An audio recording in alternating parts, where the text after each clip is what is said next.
Dr. Funmi Oloni-Shah Khan, Director of the African Leadership Center. Welcome to the JSO interview. Thank you. What is the African Leadership Center? The African Leadership Center is the place where we train a future generation of African scholars, analysts, leaders who will work to find a way to transform the continent of Africa for peace, security, and development. This center was established in Nairobi 3 years ago as a collaboration between King's College London, where I'm based, and the University of Nairobi through the Institute for Development Studies. We run programs between the two places, King's College London and in Nairobi, and have our fellows here in Nairobi. At this time of the year, actually, our fellows are in Nairobi in June, and next week we have a series of seminars and meetings. For example, the simulation seminar, where our fellows can role-play real characters in peace and security and global politics. This will take place at the Institute for Development Studies, University of Nairobi. Sorry, I cut you short. No, it's all right. We also especially have a public lecture by Professor Amina Mama, who is world-renowned for gender and security, who will be talking about global militarism and women's resilience. Well, I hope we can get the professor to talk to us. Maybe a bit of goading might make it happen. But I'm interested to know what qualities one needs to have to become a fellow, because, you know, there are lots of youngsters around. I know. Academic qualifications, you have to be top of your class. What makes you aspire to leadership in Africa? Well, that's interesting. We're especially looking for graduates. Right. Unfortunately, we're restricted to graduates. First degree, second? First degree. Right. First degree, university degrees in Africa. Right. But in addition to that, they have to already show signs that they will abide or already abiding by certain core values. Pursuit of excellence, right, integrity, independent thinking. Yeah, but you could be accused at some point, Doctor, of sort of choosing people that fit into a certain agenda, because I'd like to think that all young people can aspire to leadership. Yes, I don't see all human beings, all young people can aspire to leadership, and we have leadership across African societies. It is what type of leadership? Right. We have multiple, multi-talented people across society. It does not mean that they are married to the right set of values that will fit a formula to take Africa to the next level at the moment. I think that's why we have many of the challenges. So does one apply to become, or one applies. Are you sort of pin? One applies, and it is open to all Africans who can demonstrate that they have the capacity to study for a master's degree on security, leadership, and society, but who can also demonstrate at this moment in time that they're already aspiring to those core values, or that they're already really applying those core values in their work. But most especially on this issue of core values, what you're going to say, honesty, sincerity, no, it's going to be sort of the usual suspects. I know, of course, we can come up with a myriad of values. Exactly. And every day we all apply certain values to us, but we are coming from a place where we believe that there's serious gaps in leadership in Africa that have led to the governance deficits that we see, which, if you like, have led to some of the armed conflicts we've witnessed in Africa. And therefore, we think that, academic excellence is not enough. It's important. But there are particular sets of values that we promote at the African Leadership Center, which might begin to lead us towards the place where we might see transformation on the continent. I'll give you an example. One is African-led ideas of change. If you look at the field of peace and security, and in fact in the development realm as well, Africa far too many times we borrow ideas from outside without questioning them. So you find concepts that we apply. I find, Doctor, a certain contradiction in the fact that the University of London came into our narrative, in the sense that you're talking about an African leadership center, but it emanates from afar, and this is also always a sensitive point. There's something very African in the person who's sitting in front of you at the moment. That I take as a given. So African minds at King's College London coming up with African-led ideas, which might be consistent or not with other ideas of change, but we have questioned them. We have studied as much as we can. Right, so you're telling me that the people who participate, even in London, by definition, by nationality, by continentality, they are African. Well, the people that we accept onto this program, right. who are that future generation, are all African, right. by continentality, by origin, right. by identity. Right, I think we could leave that there. Okay. But when you were speaking, Doctor, I heard the words peace and security, Absolutely. which happens to be, from my research, is your own area of expertise as Absolutely. an academic. Absolutely. War and peace. Yes. Let's leave the peace out for a moment. Okay. And focus on war, because Africa is meant to be the continent of war.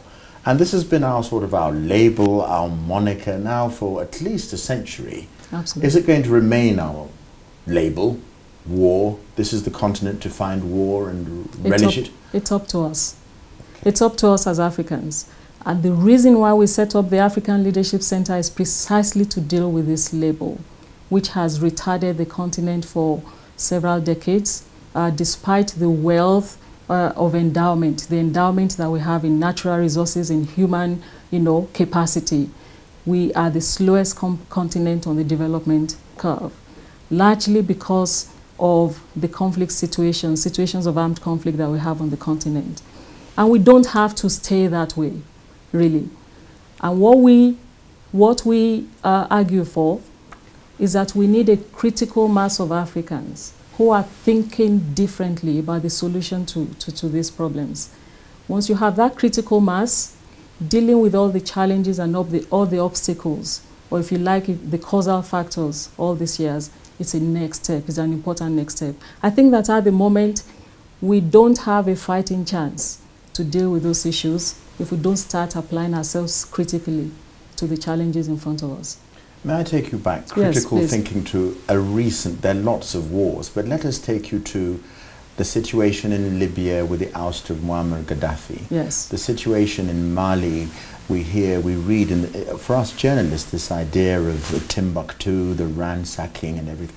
We always, again, I'm coming back to this point, depended on the outsider, the Americans and the French, to come in and sort us out. So, and we know that this has to do with vested interests. They don't want to sort us out because they love us.